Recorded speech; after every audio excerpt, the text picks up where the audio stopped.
How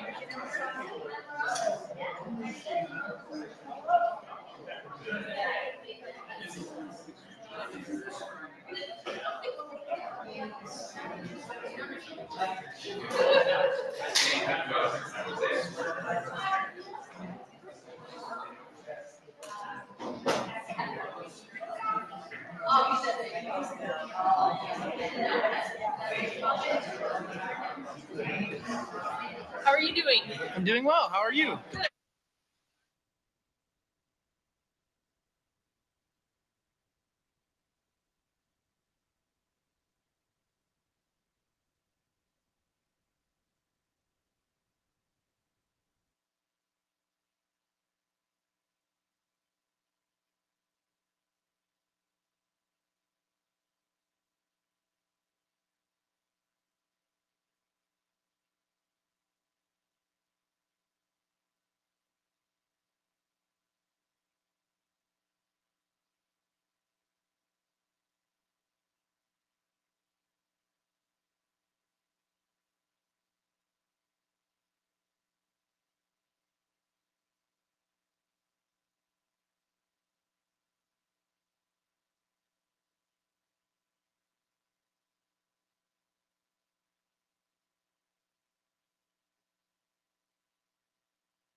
All right.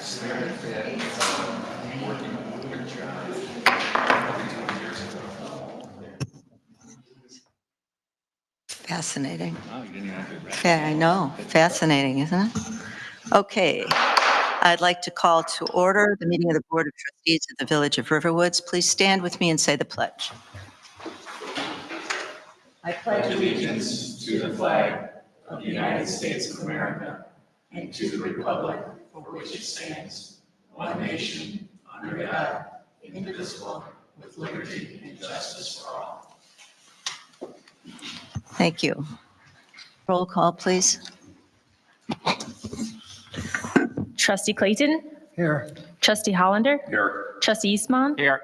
Trustee Jamerson? Here. Trustee Smith? Here. Trustee Dickin? Still here? We have a quorum.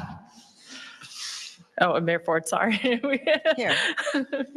Physically here. First order of business is approval of the minutes of the Board of Trustees meeting of April 15th. Do I have a motion for approval, please? So moved. Is there a second? Second. Is there any discussion? All in favor, say aye. Aye. All opposed, same sign.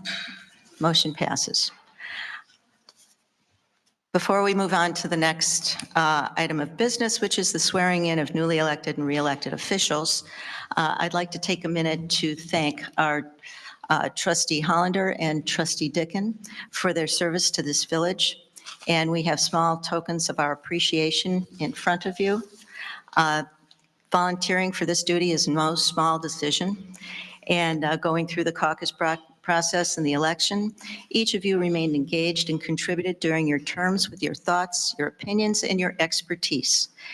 Henry has served since 2013 and was our link and representative to the difficult Deerfield Road discussions that we had, and hopefully continues as a member of the Stormwater Management Committee. Lilia's contribution was way more visible, moving the village website actually into this century and creating the electronic newsletter. So the crystal memento in front of you in that box is a symbol of our gratitude for your service to the village.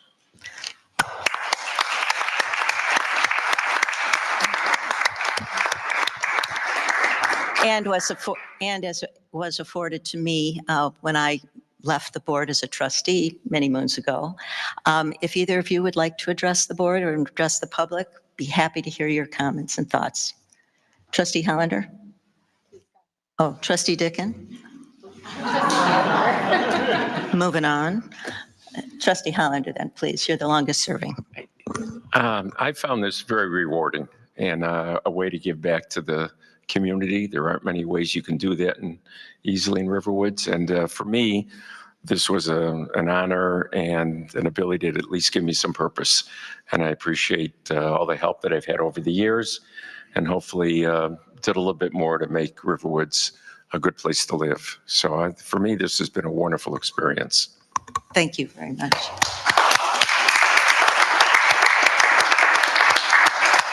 Trustee Dicken? I actually wrote a little speech.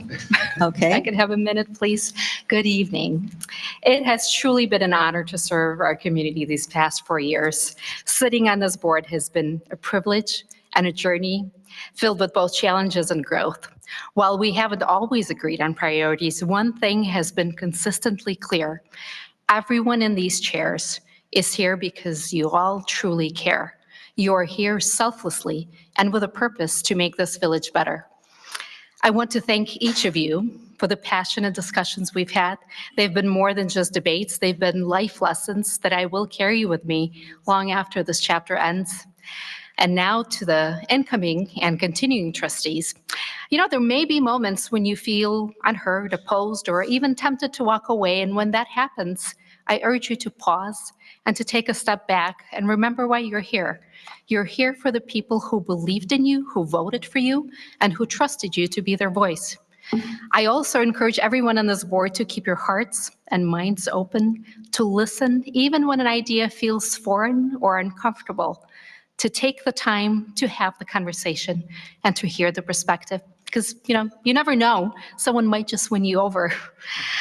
At the end of the day, you don't want a board that agrees on everything. We want a board that listens, challenges the norms, and explores new opportunities, because that's how we evolve and that's how we lead, not by drifting with the current, but by steering with intention. Thank you all for your service, for your commitment, and for the memories, and I hope that the next 4 years bring growth, innovation, and continued pride in the community we all are so honored to call home. Thank you.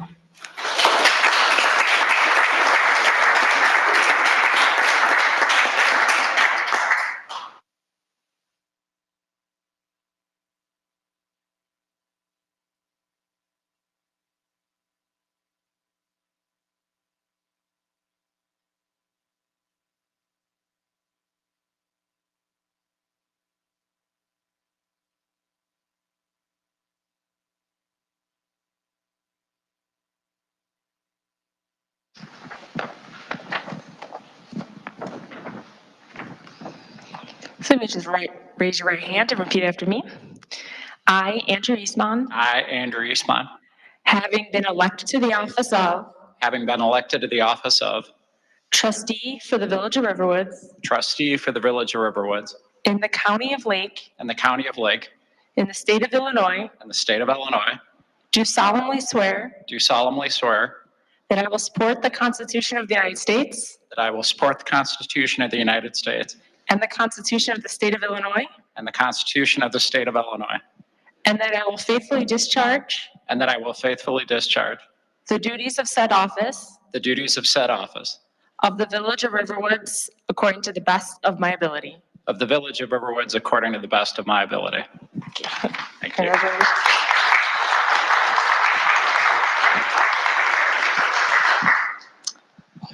Lester? Or Lex? Sorry. Raise your right hand, please. I, Lester Raff, I, Lester Raff, having been elected to the office of having been elected to the office of trustee for the Village of Riverwoods trustee for the Village of Riverwoods in the County of Lake, in the County of Lake, in the State of Illinois, in the State of Illinois, do solemnly swear do solemnly swear that I will support the Constitution of the United States that I will support the Constitution of the United States and the Constitution of the State of Illinois, and the Constitution of the State of Illinois, and that I will faithfully discharge the duties and that I will faithfully discharge the duties of said office of the Village of Riverwoods of said office of the Village of Riverwoods according to the best of my ability. according to the best of my ability. Thank you.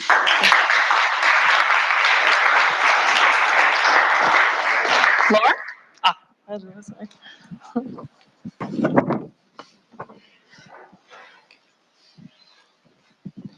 Please raise your right hand. Please raise your right hand.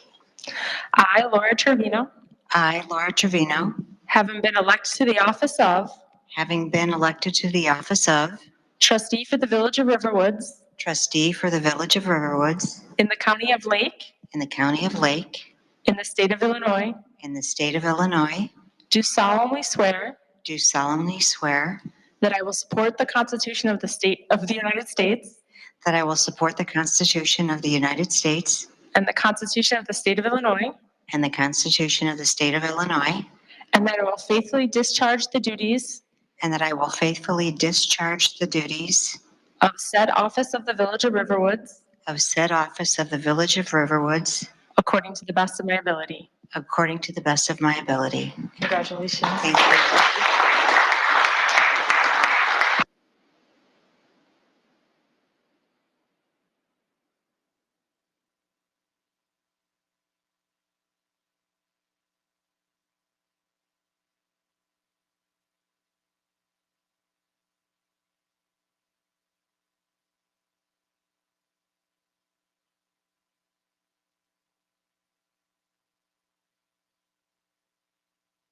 My favorite red. I, Chris Ford, I, Chris Ford, having been elected to the office of having been elected to the office of Mayor in the Village of Riverwoods, Mayor in the Village of Riverwoods, in the County of Lake, in the County of Lake, in the State of Illinois, in the State of Illinois, do solemnly swear do solemnly swear that I will support the Constitution of the United States that I will support the Constitution of the United States and the Constitution of the State of Illinois, and the Constitution of the State of Illinois, and that I will faithfully discharge the duties and I will faithfully discharge the duties of said office of the Village of Riverwoods of said office of the Village of Riverwoods according to the best of my ability. according to the best of my ability.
Saturday.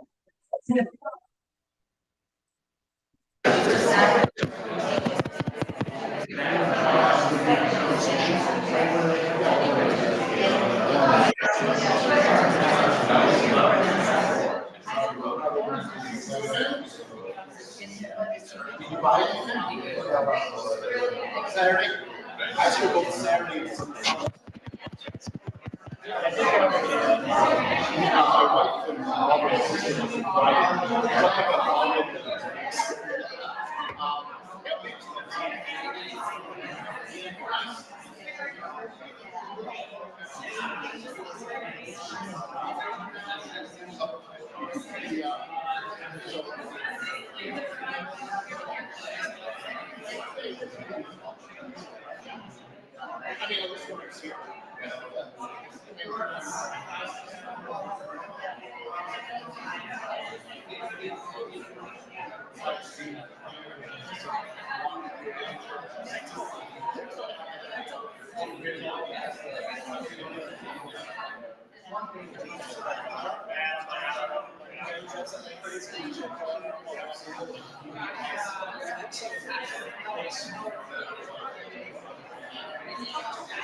Good celebration. Thank you.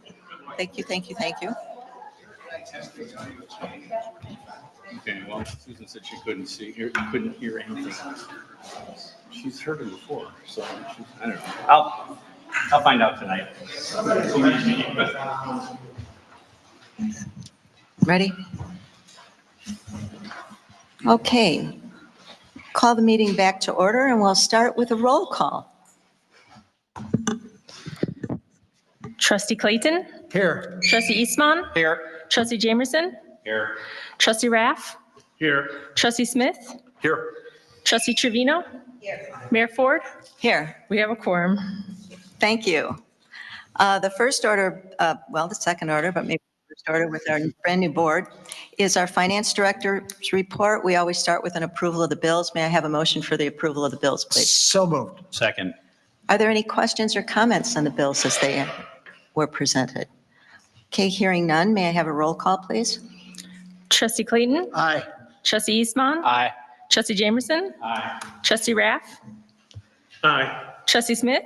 Aye. Trustee Trevino? Aye. Motion carries. In the absence of our finance director, does our chair of the finance committee have any comments or report for us? No, Okay. other than the audit is proceeding on schedule. Perfect. Thank you. Are there any questions that we can pass along for our finance director? Okay, thank you. Moving along. Our treasurer isn't with us tonight. Director of Community Services report, Director Witt, please. Thank you, Mayor. Just a few points of interest.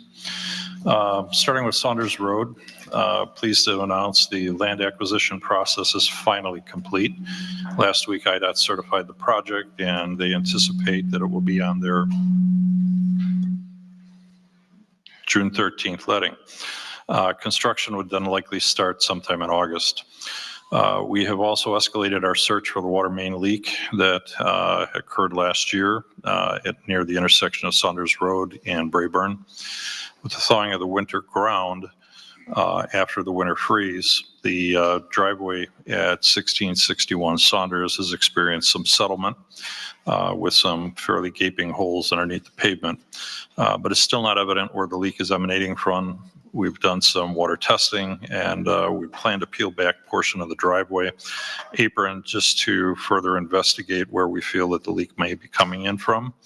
And we have been in contact with the county as well. We have some concern that the leak may be right in the area of their New Forest main. However, they are not experiencing any leaks, and the water testing does not indicate that there is any sanitary product within the water at that point. Federal Life, the building and reservoir have been removed, and backfilling operations should be completed shortly. Thereafter, we're going to do a topographic survey of the property, which needs to be performed so that we can determine the amount of cut and fill that's required for the mass grading of the site once the demolition contractor is gone. In other demolition work, I'm pleased to say the demolition started yesterday on the #1 eyesore in the village, which is the house located at 3680 Deerfield. The backhoe. Yes. I can erase that from my ripped into whiteboard. that roof quite well. Of course, I had to stop them because they weren't watering it down to prevent dust. So, we got a few minutes into it, and then they got shut down. But we anticipate they'll be done within the next 2 weeks, and we are pushing for a full total site cleanup. There's just so much junk out there at this point, but we're pushing for that owner to do a full cleanup of the property. Yes. Another ongoing project, which has been going on since before my time, would be Baby Vegas. That tenant build out is finally coming to an end. And I understand the business owner wants to come to Village Hall tomorrow to talk about licensing. We'll see how that goes. And then my last piece is that we received bids for the native landscaping project at the police department building. That item is up for discussion under new business later this evening. That's all I have for tonight. Are there any questions for our director?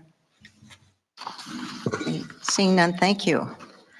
Consultants report, our attorneys report, please. The only thing I have is to remind the board that at the May 20th meeting, we will have a public hearing on the Affordable Housing Plan update, the 2025 update, and before, I think, the regular board meeting. Yeah. Right before the regular board meeting.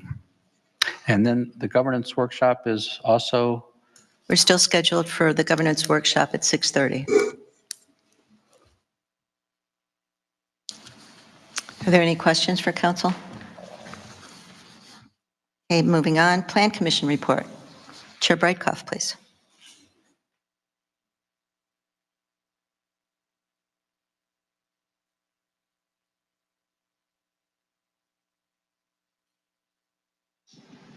Good evening. I have nothing to report.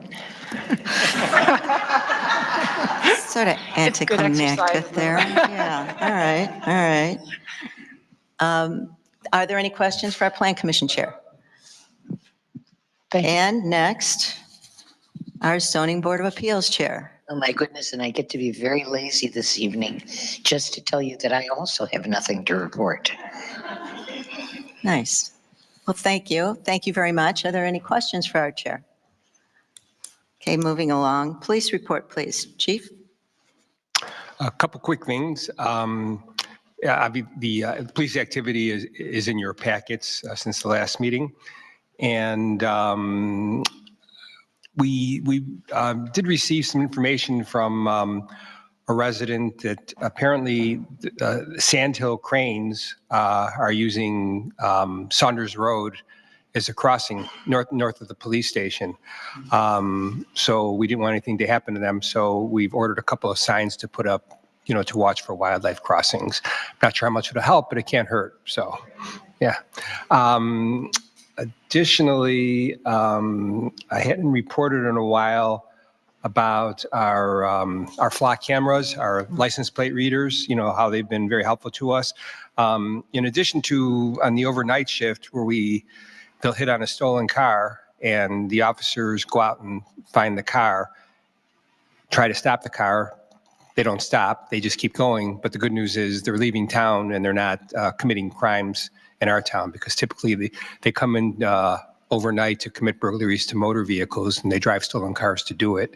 So, and we haven't had a burglary of a motor vehicle for a while, so I think that has a lot to do with it. Most recently, we did have a resident who attempted to approach a suspicious vehicle in front of his house, and the car left the scene very quickly. But we did have a description of the car, but no license plate. And the officer used the flock to find the car after entering the description of the car to see if it had passed a flock camera, and it did. And we contacted the owner, and we just found out that it was somebody who was doing a delivery and was afraid of our resident approaching the car, so he left quickly. But but we did resolve it. And prior to that, it was a few months ago, I haven't reported, but we had another flock hit where the registered owner was actually wanted by us, by Riverwoods, for a violation of order of protection. The person went by a flock camera, and we found the car, stopped it, and took him into custody, and and cleared up that warrant. And that is all I have to report tonight. Are there any questions for our chief? Thank you. Thank you for your service. Okay, first, information items and comments from the president. Typically, when we have a new board or we have new members, we take a look at the committees, and the authority for establishing standing committees, those committees that report every month and that have ongoing issues, are standing committees and appointed by the mayor. And we have some that will continue and others that we've renamed and had some conversations. So at this point, our finance committee will continue to be our Trustee Clayton. Legal and legislative, which is a brand new label, and that will be Trustee Eastman. Then we have building and infrastructure, just a new name, but continuing with Trustee Jamerson. Land use, Trustee Raff has indicated a willingness to take that on. Communications will be Trustee Trevino. She has indicated a willingness to take that on. And the newest committee was community services, but now we've elevated sustainability to a standing committee. The board authorized a special committee, and we'll get that presentation tonight. But we're elevating that to a standing committee. So it will be sustainability and community services. And so as a standing committee, that will mean that it will continue to be reported upon, and we will have ongoing discussions, giving it a little bit more weight. We still have some special committees out there, water infrastructure, stormwater management, and those will continue on. As we find the need for special committees, which tend to have a life associated with them, a beginning and an end. Task force typically have a beginning and an end. And again, getting back to the sustainability, we did not want it to have an end. So it's elevated and given new importance as a standing committee. There are other things that I'm hoping that we can get to in the next several years. And one of those is continuing to develop our partnerships with the RRA and the RPC. And if we can have stronger relationships and a stronger partnership, it may well be that the RRA and the RPC can take on community events and community services that are a little difficult for us with a small staff to take on. They've done a grand job with Earth Day, most recently in Arts in Riverwoods, the second year, and it's really moving forward. So we'd like to try to continue to build those partnerships and see how we might expand and support them. So that's what I'm hoping we can again do those things. This is sort of a transition period. I know in the first 4 years that I was here, the first 2 years were not very easy at all. Now we have a professional credentialed staff that has the ability to evaluate, has the ability to advise, and certainly has the experience to move us forward. So I'm very pleased and very happy to be working with them. It's just an honor and a privilege. People who have the educational credentials, the professional credentials, the experience, and the willingness to take on all of these duties and all these varied things. So it's just a joy and a privilege to continue to work with them. So all of that being said, I'm really looking forward to the next 4 years, again, as transition, where we find that perhaps we have newer members taking part in our governance, newer members, when I say newer to working in the municipal government realm, taking part and getting more people involved. So it's kind of a passing of the torch.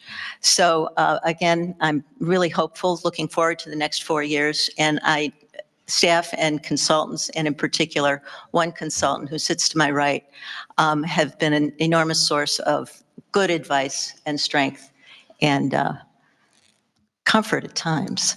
So thank you very much for all of this, and I'm looking forward to continuing to serve. Next item of business is visitors wishing to address the board for items that are not on the agenda.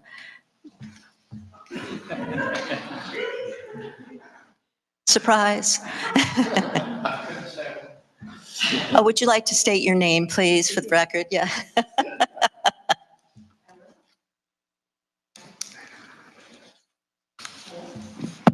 Okay, Lily Dickin, 1 Julie Lane. So I was approached by a couple of residents who didn't realize that my term is coming to an end, and I was asked to address the board regarding the recently passed burn ordinance. These are folks who have been burning on their properties for many years without any issues, and they have asked me to convey their concern that the recently passed ordinance will now not allow them to burn anywhere on their property. There's 6 people.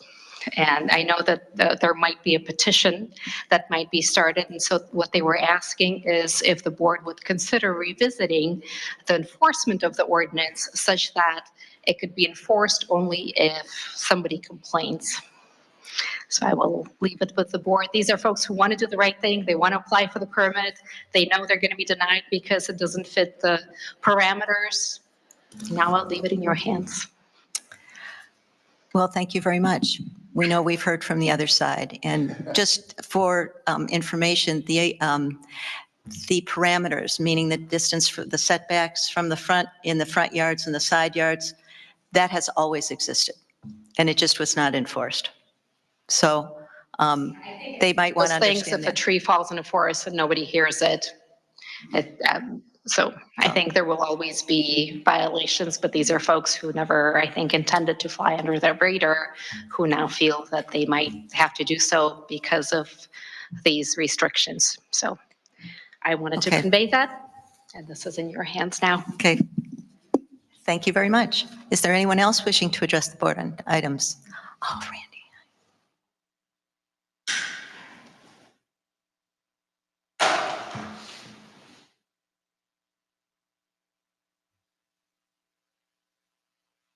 Oh, yes, Randy Merrill, RPC. I know you've all missed me because I've been gone for several months. So I wanted to bring you up to date on some things that are going on with RPC. This year, we're going to do our native plant sales strictly online with Possibility Place. We found last year there were some complications on delivering trees and such that we thought it just might be great for direct delivery. You can go online.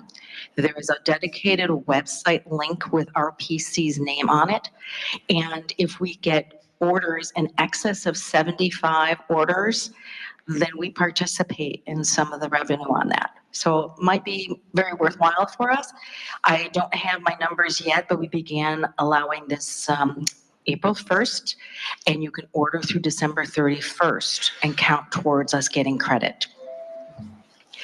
I also want to let you know, and maybe this has happened before, but we are going to participate in Brushwood's Mother Earth event. Our PC will have a table there, and we are launching our new dedicated plant and native seed packet. So we put together a custom blend of native seeds. We have 2 different varieties. One's going to be for wet soil and one's going to be for medium soil. So it's a description on all the seeds, but again, there's 4 different seeds is a blend in each of the packets. So we're going to hopefully have some exposure with that and sell that to the community as well as to anybody that comes to that event. We are working on increasing our social media presence, and we have had help from Katya Dickin, who is been helping us try to work on Instagram. Teaching an old dinosaur is kind of difficult, as you know, but we'll get there. We're seeing improvement already. And then lastly, I wanted to let you know that we are searching for a treasurer. Rich Kumjian has retired from RPC, and we need to fill his position. The position does not have to be a board member. I might have take her.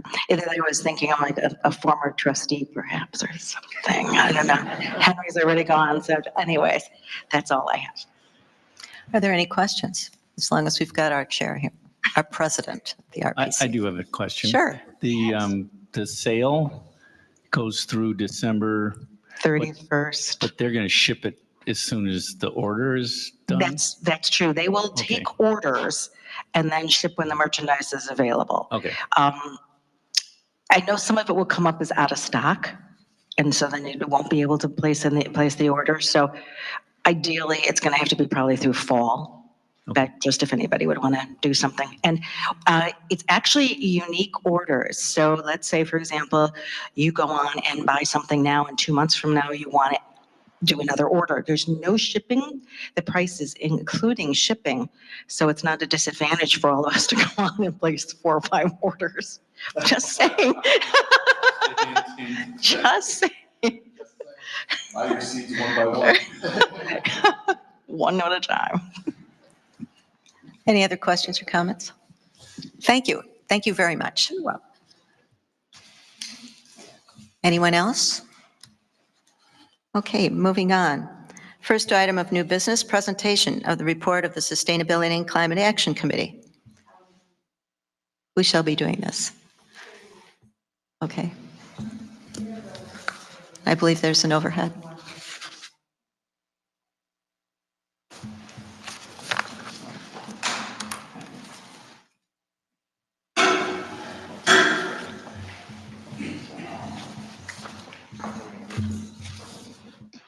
Now is when I wish I had those bifocals.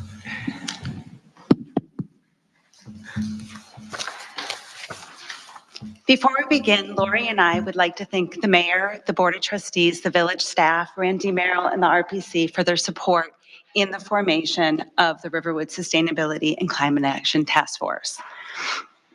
As many of you know, Riverwoods was incorporated with the spirit of conservation. The RA fought for incorporation to defend against the encroachment from neighboring villages and development on our woodlands.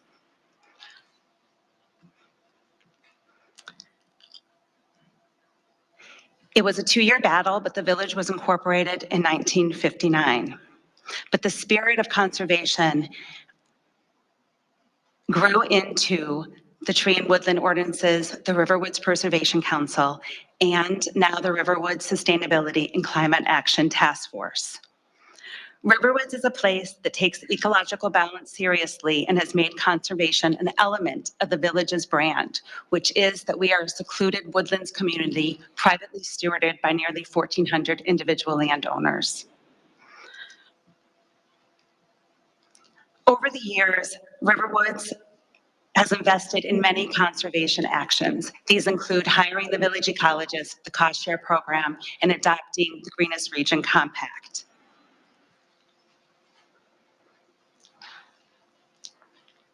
The task force mission is to support the development of a sustainable community. As we said in the plan, We like the way the United Nations defines sustainability as meeting the needs of the present without compromising the ability of the future generations to meet their needs.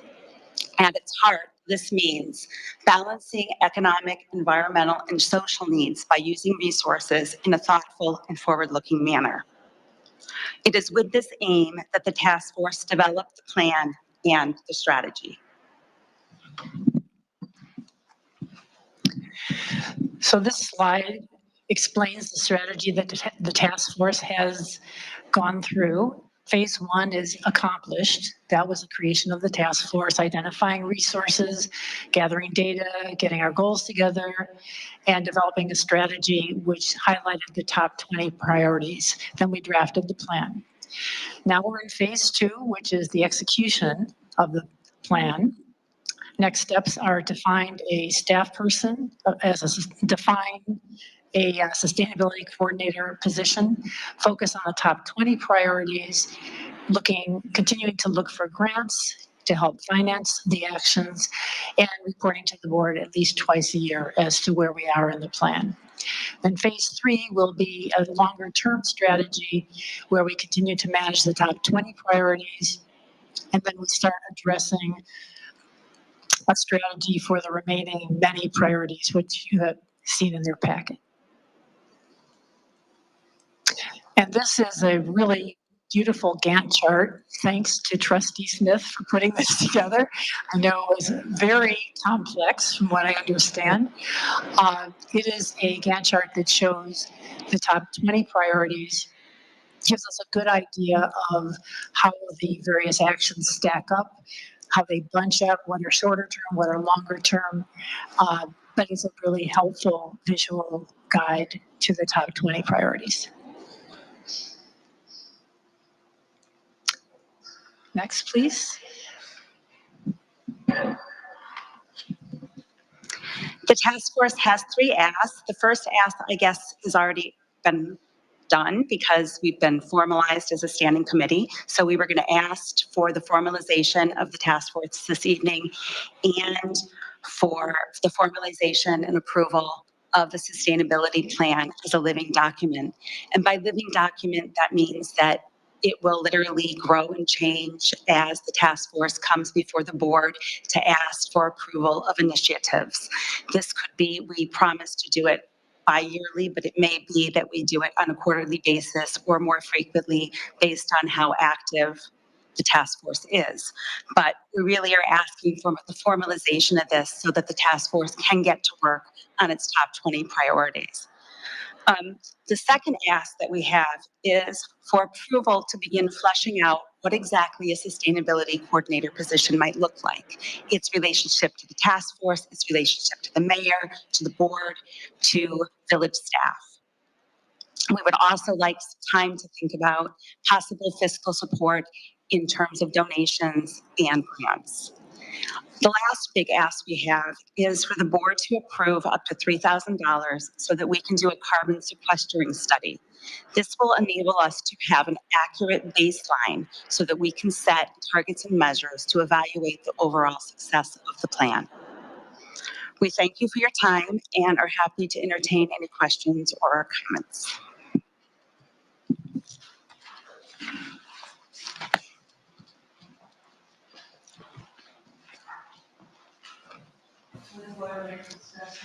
Sorry. Would the board like to discuss this at this point, or we now have a standing committee that has the imprimatur of the sustainability? And yes, Trustee Smith, please. So the first question, and the sustainability plan is really well thought out. I think it's complete. I think it's really awesome. And I do believe that we should approve it as it exists today, subject to technical review, legal review, things like that from our experts and consultants. But even before getting to that, I wanted to ask the question about, so by moving it to a standing committee, because there is urgency around this. The world is, the climate is changing rapidly, the world is changing rapidly, the environment is deteriorating around us.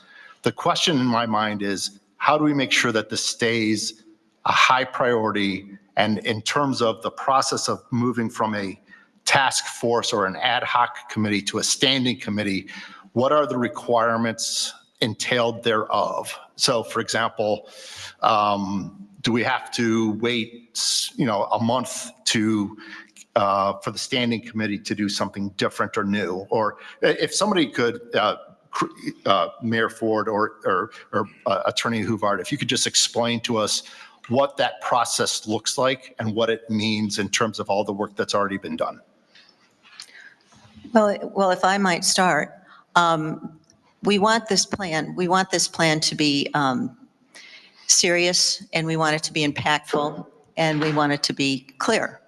I think that it would be appropriate that we have a technical review by staff and our consultants, bringing forth their comments and incorporating those if there are. I'm not minimizing all the work that the committee has done to this point. This is a very lengthy report. It's got just a lot of interesting things that are going on. And I do think that by making it a standing committee, that gives it a little bit more weight. I'm kind of comparing this to our comprehensive plan, if you will, which is very important to the village and how the village is developed and so forth. So the sustainability plan, I would think, would want to work hand in glove with that as well. So the importance of this committee, or the importance of this plan, I think deserves not only a technical review, but perhaps a public hearing prior to any kind of a board vote. We have two new trustees with us this evening, and they would need more background information, I would believe, in order to have a clear vote. Now, these are my opinions. I would ask counsel if he had any other thoughts with regard to process. As a standing committee, traditionally in Riverwoods, it's usually just been the trustee. And the trustee could have, meetings. I mean, in larger communities, finance committee would actually meet, once a month or in preparation for a board meeting. So it is common that in many communities, a standing committee, especially one that has a lot on its agenda, would meet more than infrequently. It might meet once a month. You might choose to meet twice a month. And that means that the committee can bring reports back to this board at each board meeting. And just as with everything else that comes before the board, the action items develop as there's discussion among board members, as if there are technical comments or suggestions, those can be discussed and debated. But in terms of implementation, the standing committee would make recommendations. The standing committees are advisory bodies. If you're trying to develop a position description, it's something that you may discuss it at the committee level, but ultimately the board would have to be involved in establishing a position. It wouldn't be the task force, it would be the board. There are budgetary questions, there's all kinds of questions that deal with who reports to whom and how that would work. And I think you would need the staff to kind of think about all those issues and then relate to that. So I don't think that the fact that it's not a task force and it's a standing committee really affects anything, other than it probably more formalizes the fact that there'll be a report that's available to the board at each meeting from the standing committee. And if you need to meet more often in this initial phase in order to accelerate some of the objectives that you have, then that would be normal. That would be fine. And sometimes the Plan Commission meets often when it has a lot on its plate, and sometimes it doesn't. So I just expect that the Sustainability Committee would meet as often as it needs to in this early period. I don't know if that answers your question. And in terms of that, so it being a standing committee, then all those meetings have to be published, correct, for public to attend if they choose, and all the things that go along, and meeting minutes and all the stuff that goes with that. And I'm just trying trying to make sure that I understand. Correct. Process. If you look at many of the larger villages around us, you'll see that they have the schedules of all the committees when they're meeting and everything. So, you might just decide on having a regular, meeting once or twice a month. You'll have a time and a place, and it'll just sort of fall into a normal pattern. Trustee Eastman, please. I guess I'd just like to piggyback off of Trustee Smith's comments and thinking about, kind of conceptually what we might want to do tonight. And I completely agree that, given the seriousness of it and given that it's going to, guide village activities for at least the next 5 years before it's probably revisited, it does make sense to do some sort of technical review. It probably makes sense to also do a brief legal review to be sure that there isn't anything in there where we're running afoul of ordinances or state laws. But also we had mentioned, do we want to have public comment? And I guess having gone through and participated a little bit in the development of the plan and then thinking about how we're going to have a new standing committee, what I'm trying to balance in my mind is the need to keep the process moving, but also make sure that we're, fulfilling the proper review requirements. And I guess my thought is maybe, could we dispense with a public meeting if people have the ability to go to the standing committee and address things that way? And then we just kind of keep things moving. Sure. I mean, there's no requirement, unlike with the comprehensive plan where there is a requirement, or for example, the affordable housing plan where there is a requirement that we have a formal public hearing. There is no requirement for this. So it's really just a question of what kind of public engagement the board thinks. And I mean, just one example, there's a recommendation for intensifying the energy conservation measures in the codes that we have. I think one of the things that staff would look at an issue like that is how would that affect the people who come to us for their additions, for all the work that goes on in the village. Now, it may be that after the board hears what some of those issues would be, it might want to hear from more of the public before it says, okay, everyone in the village from now on is going to do this. That would be an example of a kind of, systemic change that affects a lot of people who may not be aware that's in the plan, that would have an effect on how they could, build or modify their structure. So there are some examples where the board may feel like having more public dialogue is a good thing. And that's where I think having that standing committee, right, and people being able to participate. I mean, also the plan went through almost a year of development, right? And we had various people that came in and came out, and the people that probably are the most interested in it, certainly had the opportunity to participate. Now, I guess just so that we're, kind of everybody's on the same page in terms of implementation, realistically, and I, realize that you may uncover things that take longer. How long do we think that a technical review, legal review, setting aside the public hearing and thinking that we might address that another way, realistically, what are we looking at in terms of a time frame to also give the staff time to have robust comment? Well, I can't speak for all of staff. I mean, for me, I've been through it briefly. I think, in a week or two, I could probably highlight legal issues. This is not a 2-month or 3, this is, and, I think some of them are obvious to people. There are some things that we might like to do in the village. The question is, do we have the authority to take on the regulation of that matter as a local concern, or are we going to be preempted because of the way state law operates in a number of areas? And we've bumped into this, for example, we had a concern about the use of pesticides. It turns out the application of pesticides is controlled by state law, and we're preempted from regulating it. Just before tonight, I was sort of looking back at some of the ordinances we had adopted. We were able to regulate, to some extent, the use of phosphorus in fertilizer, which we did. We were able to ban coal tar products from driveways. So part of the legal review is just looking at, there are things that in there that I'm not sure where there may be a line drawn that the state has said, no, that's a statewide concern, and you as a municipality can't touch it.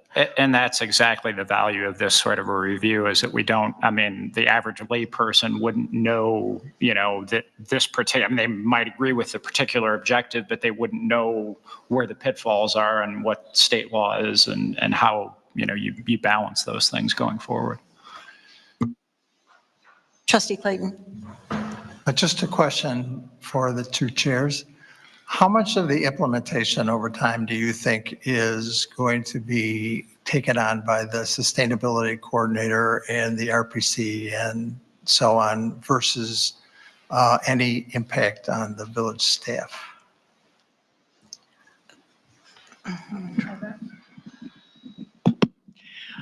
I think the sustainability coordinator will do a large percentage of the work, as will the task force and probably RPC. I think the vast amount of organizing, managing, tracking, and that kind of thing is really what the coordinator would do. That's what their specialty is. There will be some need for staff on the technical side of things, and probably legal, I'm sure, for reviewing codes and things. But I think my feeling is that the coordinator would be doing the vast amount of the work. I would just like to comment just briefly that when we hire someone like that, the position of a coordinator would be reporting up the chain through staff to the mayor. It wouldn't be the task force directing the coordinator. Right. I think we should make that clear. Yeah, we would be a resource to the coordinator. We would expect the coordinator to do his or her job. So an expansion of staff? Yeah. Is what we're saying. Okay. Yes, Trustee Clayton? Just one follow-up question. What constitutes a technical review? I think I understand a legal review. Technical review. What I envision of a technical review is having staff read through the plan and then consult with each of our consultants, engineering, legal, planning, and ecology, and having them read through and highlight areas that they have questions or they might be able to add or clarify. So the technical review would engage all of those consultants or all of that support that the board normally has.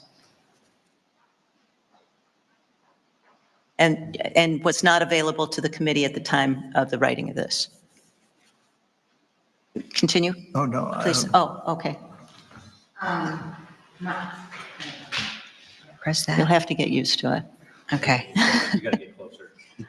Closer. Yeah, ask Russ says Eight straight. 8, right, yeah. Was it? This is not 8 inches. It was a little high before. Yeah, that's This question is maybe coming from, just having looked at it for the first time. One of the questions I had is there are 20 priorities that are set up.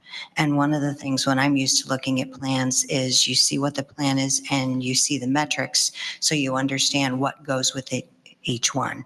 And I either missed, I don't know if the metrics are here. I don't know if the metrics were driven to help prioritize what the what the priority list came down to, and where are numbers at now, and where would you expect them to go? That was one of the things that, in looking at it, it hit me that, we really need to understand that so we can then start to gauge success, whether it's the 1 or 2 times that, the task force or whoever would meet with the board and do that. But I wasn't sure if that's included in here, if I missed that in here, or if that had been looked at, because I think that would be extremely helpful, asking, when you ask for money and things like that, and you come forward and say, hey, this is really successful. Well, how are we gauging that? I think overall, the task force was planning on the climate action plan being the overall metric, and that we would develop a plan that had certain measures in terms of different things. And if the sustainability plan is working, then we would actually be reducing our waste. We'd be actually hitting the metrics for the climate action plan. But would you be able to track what is causing stuff to go down? Do you know what I mean? Is it these 3 action items are really what's driving 80% of what we're trying to do, and the rest are nice to haves. And that's why I'm asking about some of the different priorities, because there's so many, and are the ones you're doing successful or not? And how do you know that unless you're able to track some of it? Because maybe you can get by with doing 4 things instead of 20. I'm just making that up, but you know what I'm saying? Yes, of course. And that is the value of somebody like the sustainability coordinator, because they are schooled in the tracking and the measuring of the different metrics. That's why it's so important that we have somebody like that. But we will have a strategic plan where there may be, let's say it's an education, there are a lot of education issues in the top 20. If there's 5 things listed and 5 of them are accomplished, then you know you've accomplished 100% of them. I mean, that's the kind of tracking we would do for things that can't be measured directly. But as far as the other things, it is greenhouse gas emissions, and it would be tracked numerically. Thank you. And I believe, correct me if I'm wrong, chairs, but the intern last summer started helping us catalog some of the energy uses. I'll be honest, I don't remember exactly what all was being tracked, but I think that part of that idea is trying to set the baseline, which is a big piece of that the carbon survey we want to do. I apologize, I can't remember the name of it, is to get a better understanding of what the baselines are. So then we can either measure improvement. If they're improving the way we would expect, there are certainly national and state expectations of improvements based on certain things that are being done. So then the question becomes, are we meeting those or not? Or are we doing something not as well as we could and that we need to tweak and or adjust? But my understanding is that we have some of that baseline, but we need to do more. And I think some of it's just going to be kind of foggy anyway, because some of it is, a lot of it is educational. And so the only way we're going to see that it's actually working is by looking at the greenhouse gas emissions and seeing if people are actually, our energy is actually going down. And it's going to, those metrics are going to be the big ones, because like the Earth Day event, I think a lot of people would consider was very successful. There were a lot of people. Everybody that came seemed to enjoy themselves, but there's no real way to measure that besides, you know, a general survey on the way out. And who knows what they took away from that. So since some of it is human, it's going to be the greenhouse gas emission report is going to be the better gauge, I think, for if the education is working. We will see it because when the Chicago Metropolitan does their CMAQ reports, we'll see that our consumption is literally going down. That's the goal, like ultimately. Right. So we intend to do regular updates to the greenhouse gas emissions, just as Nathan Whiteman did last summer. There are other measurements, for example, waste recycling. I know that Swalco keeps track of that kind of thing, so we would follow what's happening year by year, how our education is affecting, more positive, we hope, recycling rates. So there are things like that that we would use. Just another. Trustee Trevino, please. Thank you. Another small question is, I know that there are different groups that you looked at. Does this, what you're looking at, does this also include the non-residential contribution to the emissions? Are you looking at that as well? Because I didn't see where they were included, or maybe I missed that part. It's in here? Yes. It is? Yeah, both in the greenhouse gas emissions update includes non-residential, it includes commercial, and there are also programs that include working with non-residential entities like corporations, partnerships, working with utilities. So yes, it does entail non-residential. Trustee Clayton, please. It seems to me there's a general consensus about the importance of this among the board and the staff. And if we're going to undertake, we're going to transform this into a standing committee, we're going to undertake a technical review and then a legal review and so on. I think it, at least from my opinion, it would be appropriate to approve of the 3 asks, to approve the sustainability coordinator and to approve the funding for the climate action plan.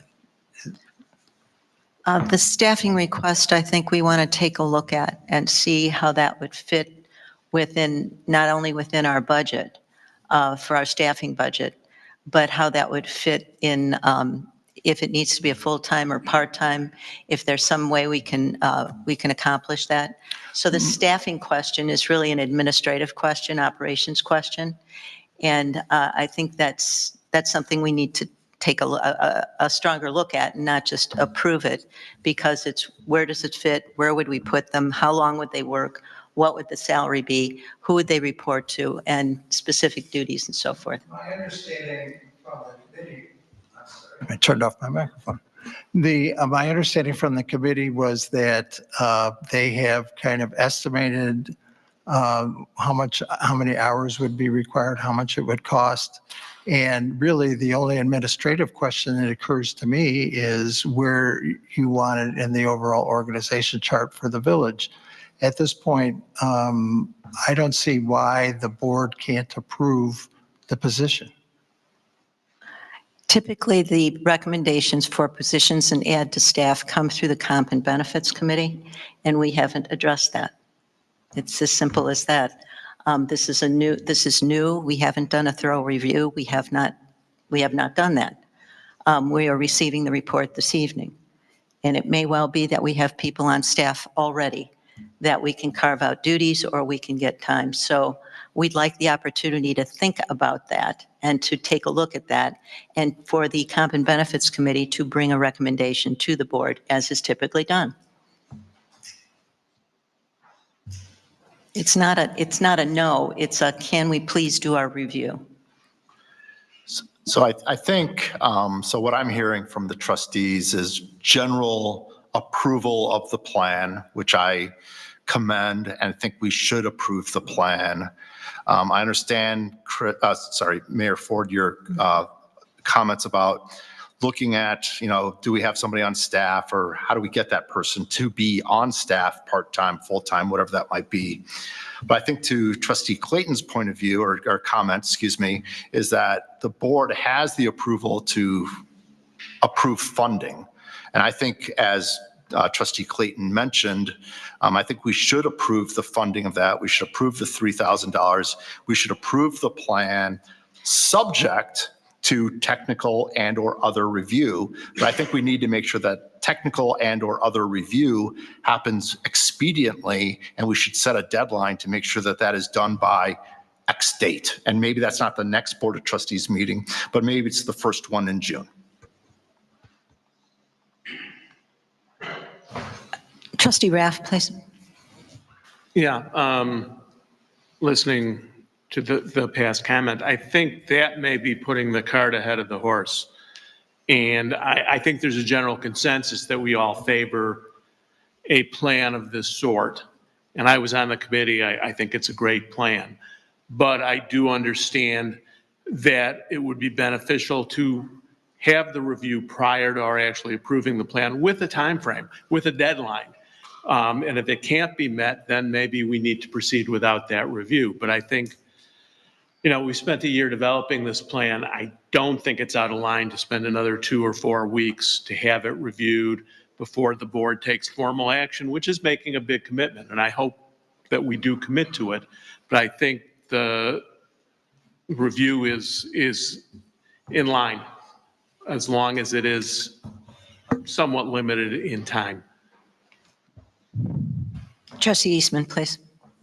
I guess I would concur with what Trustee Raff says, and I think that, maybe tonight we focus on the plan. Then we, take a look at the sustainability position and as well as the $3,000 for the carbon sequestration.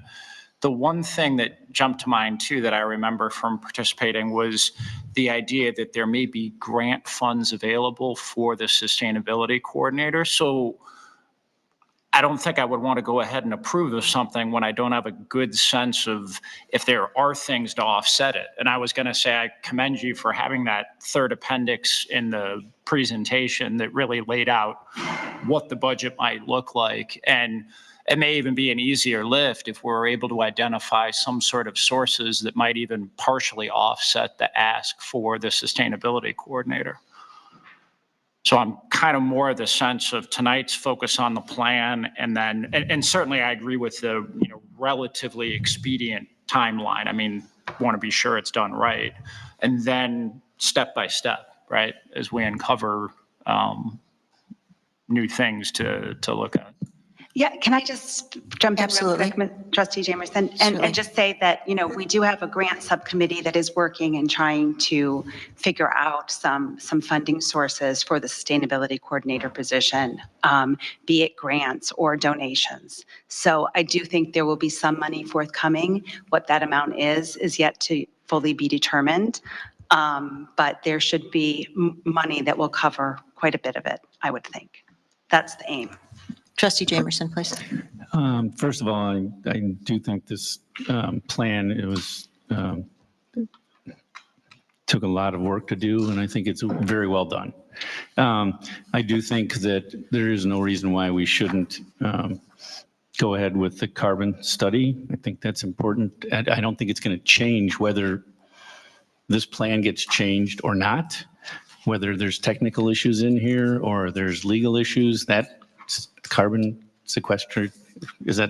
Carbon sequestering Thank study. you. Study is going to be important no matter what happens. So I don't see why that can't be moved forward. I do think that it wouldn't hurt to have it reviewed by legal, but we have, and staff, but in the past we have approved contracts on many occasions with the caveat that they be approved and looked at by legal and other staff and consultants. So I'm not sure that that should be a reason to not move forward. Can I also add that since June, since we became an actual, since we became a commission for the board, we've actually been posting our minutes, our agendas in the front of the building. So, and we did have a guest once. She was curious about what to do with her recycling. So for all along, we've been trying to be as transparent as possible and frequently doing calls for volunteers and letting people know that we exist and what we're working on. Mayor. Trustee Jamerson. May I continue? Sure. So I guess the question is, since this is on the agenda, are we able to put a motion forth to approve the $3,000 for the study, or do we have to have a particular item on the agenda? This is a procedural point, and I guess that's. And I'm. You can tell me if I'm wrong here, but. Am I allowed to and do you that? will.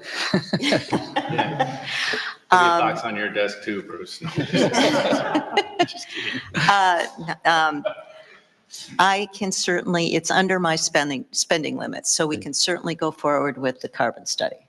That is under my spending limit. So that's not a problem. I think that we put it on the agenda as not an action item. It was a presentation. Okay. Weren't expecting an action.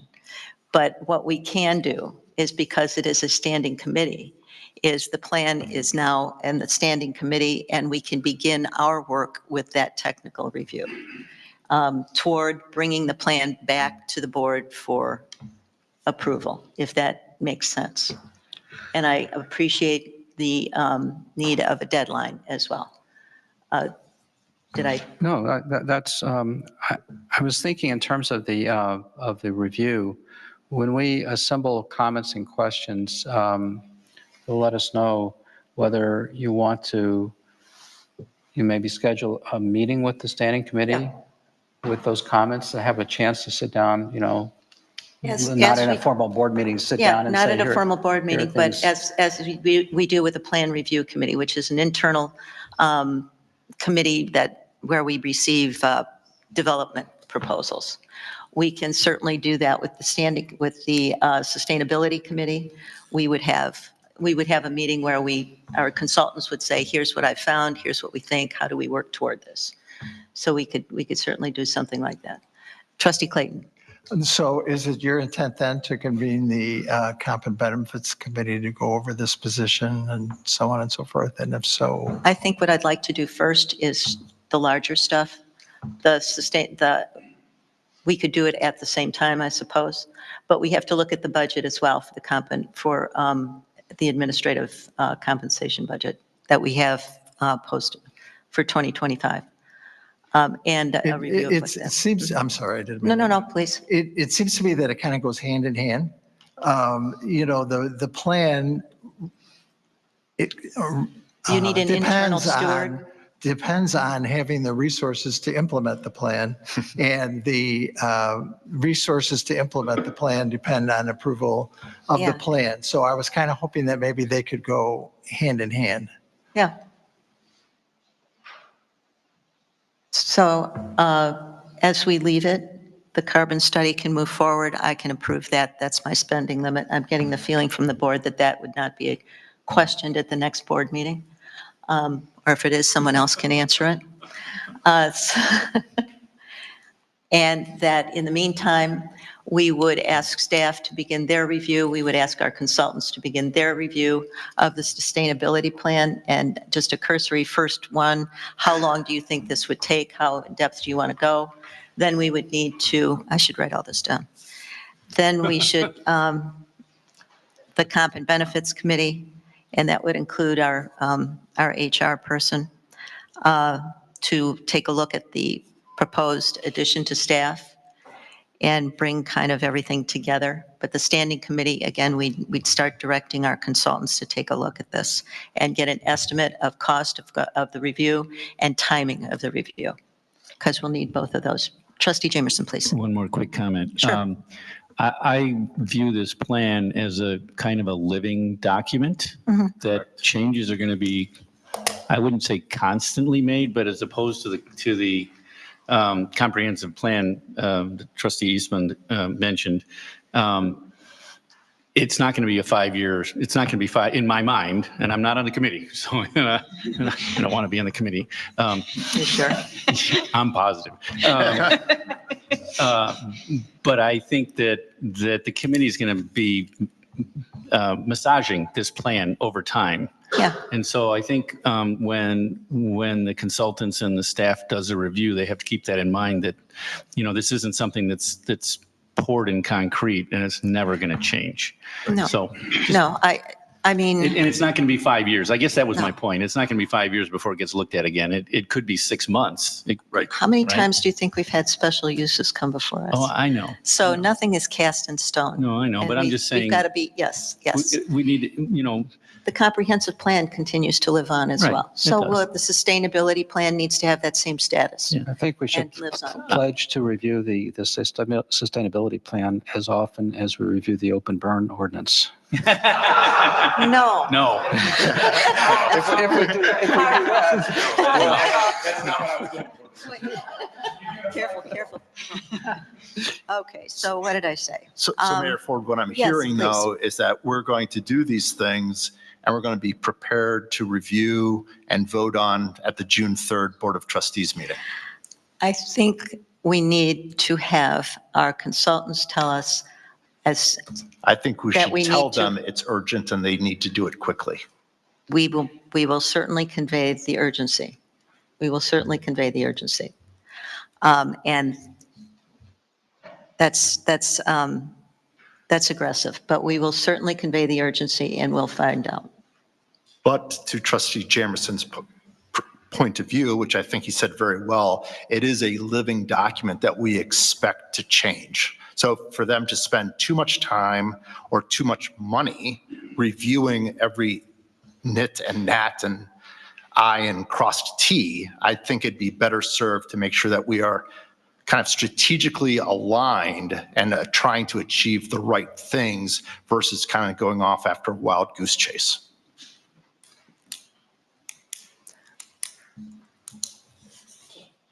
Absolutely. Trustee Trevino, please. When you talk about being able to change a plan, there can always be nuances, but how does any major changes get communicated up or get agreed to? I'm just asking this question because, yes, you can have a plan, but if you make too many changes, you have chaos. And I don't think you guys want to have that. I know you wouldn't. But, you know, is it something that, hey, we have these learnings, so we're going to take this and adjust going down path X versus Y based on this, and you have those kind of meetings however often it is that you need? Yeah. Does that make sense? Yeah, it makes a lot of sense, Trustee Trevino. I guess my expectation is that as the plan evolves, that would be, since it's being approved by the Board of Trustees, modifications would also have to be approved by the Board of Trustees, so that we will be meeting as a committee, the standing committee, at whatever the frequency is, probably every couple of weeks to start, and hopefully that dies down a bit, but or slows down a bit. But I think anything we find, anything of substance that needs to be modified, I think that would come back to the Board of Trustees to approve modification, because it then, my understanding, Attorney Huvard, excuse me, is that by it being a standing committee of the Village of Riverwoods, the plan is essentially the doctrine of the village, so that any change would have to be approved by the Board of Trustees. Is that a fair assessment? Yes. Yeah. Well, we will, as I said, the carbon project, no problem. Send me the invoice. Send me the invoice. And the consultants review, we'll get to the consultants. Now, please bear in mind, you have a year to do this, and we're giving them a month. So that's going to be, we'll do the best we can. And that also means staff, because a number of issues in here have to do with building codes and so forth. And you don't want to be very, you know, you don't want to be too draconian and say, hey, I can't get this done. So I'm thinking, you know, this is a no. We've got to be a little bit mindful of that. But we will do the best we can, and we understand the urgency. And then the Comp and Benefits Committee will meet to talk about the addition of another staff component. And, you know, I'll bear that June 3rd meeting in mind. And again, we'll report back to you and see, you know, see what kind of results we get. So is that kind of threading the needle here? Okay. Are there any further comments before we move on? The only other thing, Mayor Ford, I was just going to add was that if it makes sense for the standing committee or certain members of the standing committee to be involved in those conversations with consultants, legal review, those kind of, Ben and Comp, all that stuff, I think, I know I'm speaking for myself, I'd be happy to be engaged to try and keep things moving along as rapidly as possible. Well, as chair of the Sustainability and Community Services, I think that makes good sense. So welcome. Thanks. Yeah, you're welcome. Yeah. Okay, moving along. Next item of new business, approval of a contract for $57,434 to be awarded to Blue Stem Ecological Services for native landscaping and management work for the Village of Riverwoods Police Station, specified in some RFP. So may I ask Director Witt if he could just run over that for us a minute? Certainly, Mayor. As you know, this project has been kind of on the shelf for the last year. It was actually coordinated by our village ecologist, Steve Zimmerman. He had worked with some of these contractors. He put together the project to do the native landscaping at the police department. It kind of got put on the shelf because we were somewhat uncertain how much damage might occur through the Saunders Road improvement. And it didn't make sense to spend a lot of money making it nice and then having them rip it up, as we all saw how the county took care of the intersection, though they did a nice job on trying to rework it. But it just didn't make sense to, you know, move forward with it, have it destroyed, and come back again and spend more money. So we set out for letting to 4 different contractors that the village ecologist recommended. We only received 2 bids back. Steve Zimmerman did look at the lowest bidder and went through the contract amounts and went through their comments and felt that that person in that company is a responsible bidder. So the recommendation that he forwarded to us was that they'd be looking at doing a contract with Blue Stem Ecological Services in the amount of $57,434 to do the plantings there. And included within that is a maintenance contract, which basically maintains and promotes the growth of the materials, manages it to make sure that things are actually getting established for a period of 3 years. Are there any questions? Do I hear a motion for approval, please? So moved. Mayor. Second? Oh, trustee Raff. Sorry. The two bids were an order of magnitude apart, and I always worry when I see that. Is there any explanation of that? I was not given one by Mr. Zimmerman. When I saw that those numbers came in, and they are, one's 3 times higher than what the other one is. Sometimes it means something, sometimes it doesn't. Sometimes it's just a matter of how busy I am, how much money do I think I could make extra on a project, or how hungry am I to get a project early on in the season. But I did ask Steve Zimmerman to look at this because of that. And again, he told me that he, through his email to us, is that he analyzed the bid documents and checked them for accuracy to make sure that the bid documents were good. And then also his determination was that they were qualified to do the work, and he was the lowest bidder. So they did have some questions with regard to what exactly the maintenance work was, but I think that was all set forth within the contract documents. So he was satisfied, so I'm satisfied with it. Is there any further discussion? Did I, oh, wait, was there a motion? I Yes, made a you did. motion. Okay, and the second? Okay. More discussion, trustee Raff, please? Oh, did you second it? Oh, yeah, okay. Any further discussion? Roll call, please. Trustee Eastman? Trustee Jamerson? Aye. Trustee Raff? Aye. Trustee Smith? Aye. Trustee Trevino? Trustee Clayton? Aye. Motion carries.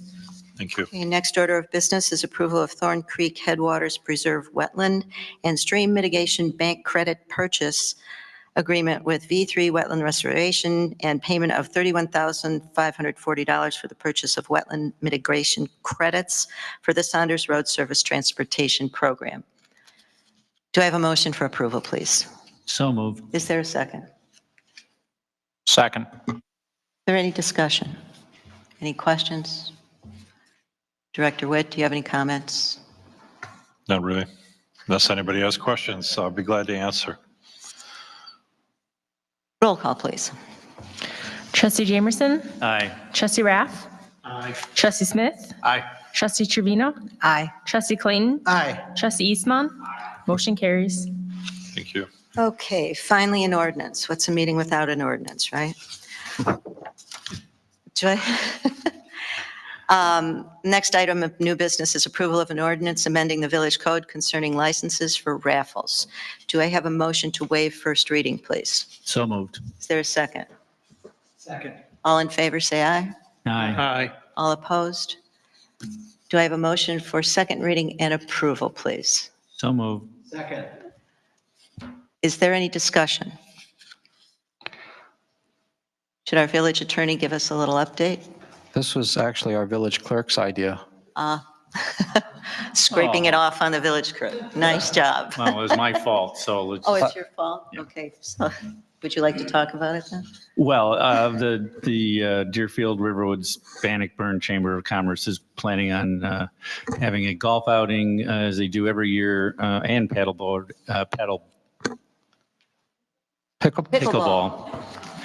something like that, event at Ravinia Green this year, and they want to have a raffle to raise some funds. And so they originally went to Deerfield for some reason. Well, they thought it was a Deerfield. It was going to be a Deerfield golf course, Park District, and they moved it to Ravinia Green. But in the meantime, they went to Deerfield thinking because it's a new person in charge of the chamber. Anyways, she went to Deerfield and they have a whole application for a raffle. And then, of when they realized it was, first of all, the golf course, both golf courses are Riverwoods. So then they're moving it to Riverneat Green. She asked me, because I'm the board's liaison to the chamber, if we had any raffle paperwork, and I had no idea. So I went to the clerk, who then looked up and said, we do, but we don't. So that's where this came from. Sorry. No, perfect. For the long explanation. Perfect. No. Thank you for that. Are there any questions or discussion on this? Okay, roll call, please. Trustee Raff? Aye. Trustee Smith? Aye. Trustee Trevino? Aye. Trustee Clayton? Aye. Trustee Eastman? Aye. Trustee Jamerson? Aye. Motion carries. Okay, there's no old business carried forward. The committee reports, you can see we've used the old committees here, so we'll just run through them for the very last time. Finance, Trustee. No report. Good. Communications, you probably don't have a report, do you? Woodlands and Ecology, Legal. No report. Land Use and Roads, No report at this time. okay. Building, Stormwater, Oh, I'm going to have a report. The permits for the month of April are in the packet. Total permits for the month were construction value of $630,000, which brings our year-to-date to $2,441,000, which is about 60% of what we did last year, mainly because last year we had 1 million, and I'm not kidding, re-roofs from storm damage. But that's still a hefty number. It beats 2023 and 2024 year to date. So as a comment on the open burning, we have actually had 6 people take out permits that were approved and 2 were rejected. And I don't know the reason. I'm sure Director Witt could explain, but I'm guessing they probably didn't have the place on their property to burn them. I'd be happy to add to that. Actually, to date, we have processed 19 permits. Cool. One of those actually withdrew. Don't know why, but they withdrew the application. And the 2 that were denied were actually denied for the fact that there was no legal spot on the property that they could burn due to the size of the property, either the width, length, whatever that dimension may be. So out of all of that, 16 of them were approved. Within the last 2 weeks, we've been barraged. We've been getting about 6 to 8 of them a week. And I'm happy to say that we are current with them as of today. So they continue to come. And that's the end of my report. Thank you. Are there any questions? Okay. Moving forward, Community Services, Trustee Smith. Sure. So I've really got 2 things. One is, well, maybe 3 things. One is that we've got another game day scheduled for tomorrow, right? Nope. No? It's been canceled. Oh, it's been canceled? It's on the door. Did you see when you came in? You won't be going to the game day, is what you're saying? Yeah. Never mind. It'll Never resume on the mind. 21st, though. Thank you, Dana. But the other thing I was just going to mention was that one of the other things, obviously, sustainability, we'll have updates on that as that proceeds. But the other thing was, and I just handed it down, Trustee Dicken and I had been working on, as you may recall, there was a project evaluation committee that I was I'm going to say assigned, or I took. That was really the idea behind that, was to gather input from residents on ways that the village could improve services, improve engagement, improve the cost structure, infrastructure, kind of reduce cost of certain things. So Trustee Dicken and I had worked on what we're calling kind of an intake form. So the idea is, so there's a way to capture all the thoughts and recommendations that residents might have. Originally we talked about maybe putting it on the website, although I'll be meeting with some village staff tomorrow to kind of view what's in place today. I believe that Director Witt has a software program that we might be able to use as effectively. So we're looking into that. But what I wanted to do, or what Trustee Dicken and I wanted to do, was just hand this out. I mean, it's really very basic. It's really just a way to capture capture data to make sure that we are being transparent and that things don't kind of fall off the radar, to make sure that we've got a place to do it. And then I would provide a report perhaps on a monthly basis or whatever the frequency is to make sure that the Board of Trustees is aware of the things that residents are bringing up. The idea is then this committee, as we discussed at the either the last meeting or the meeting prior, I guess that was the meeting prior, with that I would lead the committee. I'd bring in staff as needed, if needed, or I'd bring in residents or other trustee members to sort of pre-vet these ideas to see if they warrant further consideration or how we proceed. So this was really just kind of the process that Trustee Dicken and I worked through, kind of the areas that we'd capture. We wanted to capture resident name and address and things like that, just to see if, perhaps, for example, I live in Indian Trails. If Indian Trails is creating a lot of recommendations about X, Y, or Z, whatever those things are. So it's really just a way to be transparent. Trustee Dicken, did I leave anything out? Or former Trustee Dicken? I just want to say that the whole purpose of this was that before these ideas are presented to the board, that we capture all the necessary information that actually answer the key questions. A, does this idea benefit the village? And B, will there be an investment of time or money in order to make it come through? That's the only thing I wanted to add. Yeah, thank you. I appreciate that. So I'll provide an update next month after I've had a chance to talk with staff about perhaps current processes of where we're capturing data. Okay. Yes. For the new trustees, what he's referring to is Office of the Mayor. There's an email, Office of the Mayor. There's also the information desk. And we're instituting the click and save business that might be able to connect to the website and phone calls. And so that's all the ways that residents are contacting and interacting with us now. So if we put this on the website, I would assume then that you would want to be monitoring that? Yep. Okay. So collecting information at this point. So. Yep.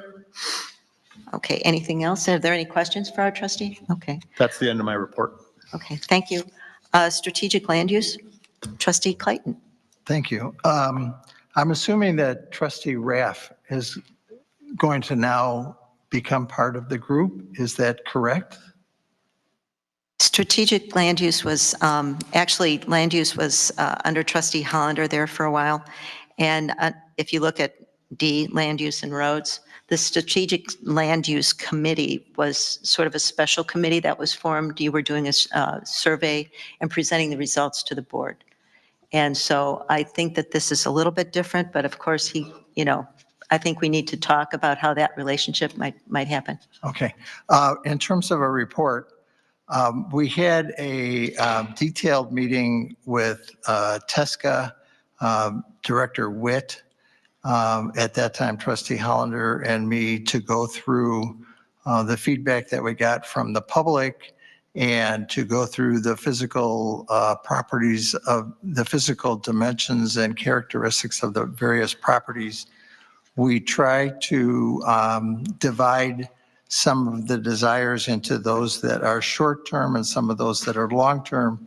We actually had quite a long discussion about how to deal with the connectivity issue that was a theme throughout the responses, and what pertains to a pathway on a property and how does that differ from a connector between properties and how we should deal with that.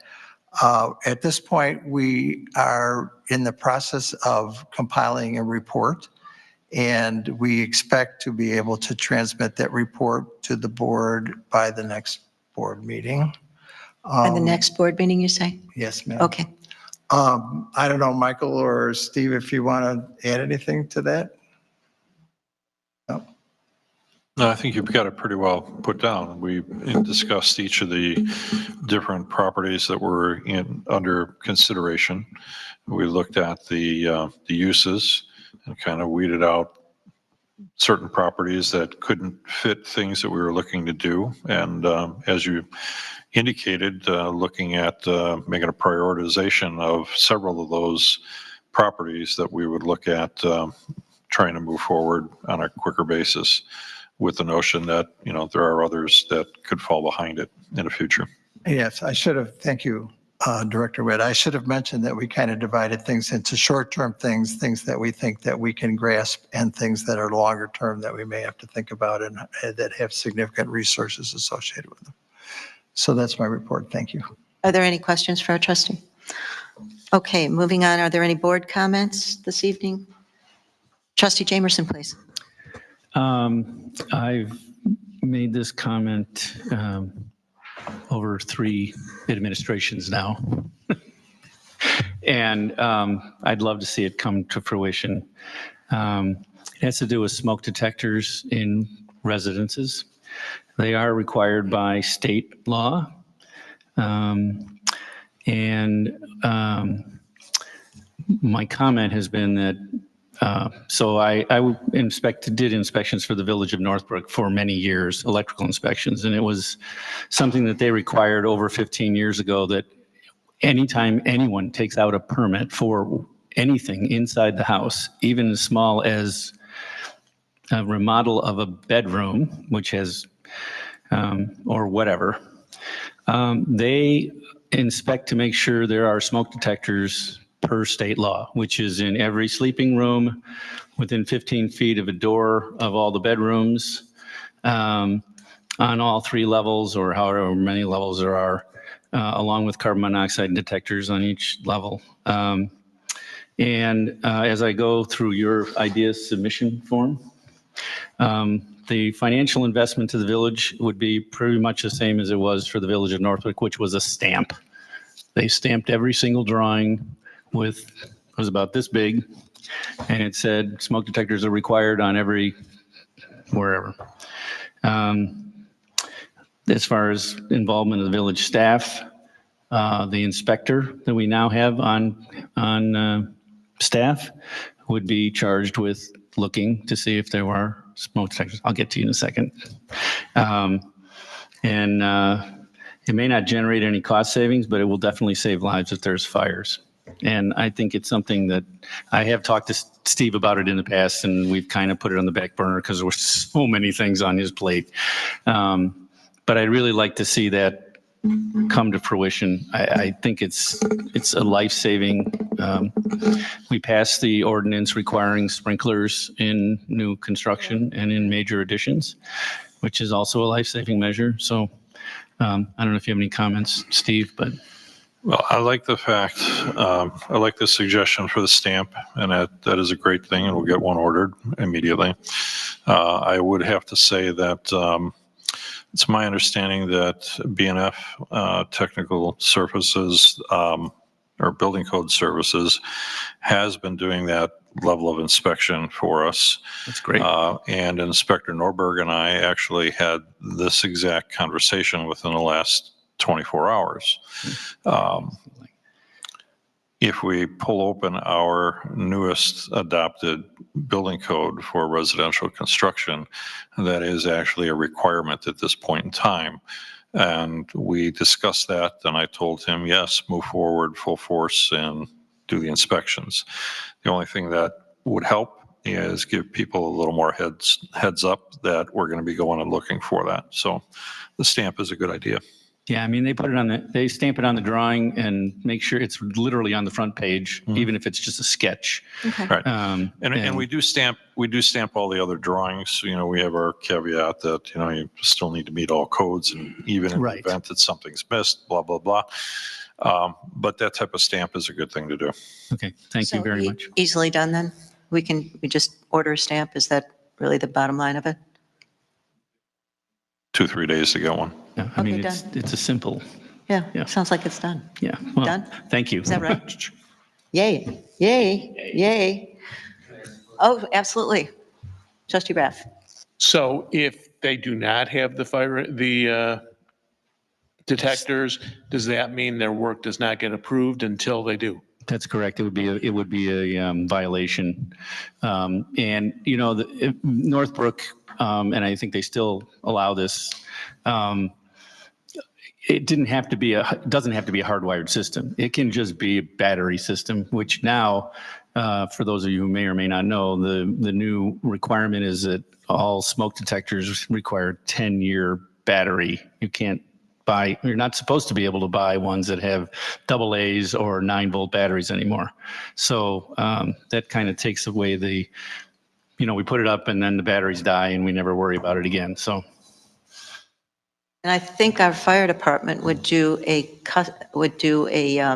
inspection just on request. I know they did it for us at our house, walked through the house and said, here, here, here, here. And I know they're working because we had some boiler problems. I would say, when I was meeting how many people did not have smoke detectors at all in their houses, and the ones that did, probably 20% of them didn't work.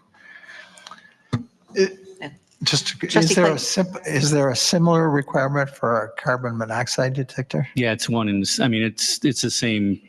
the same deal. There's a requirement. I believe it's on every floor, one on every floor. It's essentially on every floor that that rooms are used for sleeping. And then when you get into larger projects, it all depends on whether or not you have fuel gas equipment, or if you're near a parking lot where there's fumes that are coming off of a truck that might be idling, different things like that. But yes, it's generally one on each floor that's used for sleeping purposes. And again, those two are, $25, $30 type of deal. You can either use battery operated or you can do plug-in. So it's the simplest thing you could do to save a life. Newsletter item? Thank you. Thank you. Are there any other comments, board comments right at this point?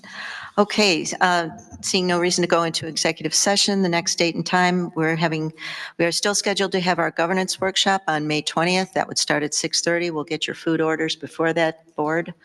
And following that, the regular meeting on May 20th. The first part of that meeting will be the affordable housing hearing, and then the regular meeting immediately following. So with that, motion for adjournment, please. So moved. All in favor? Aye. All opposed? Thank you.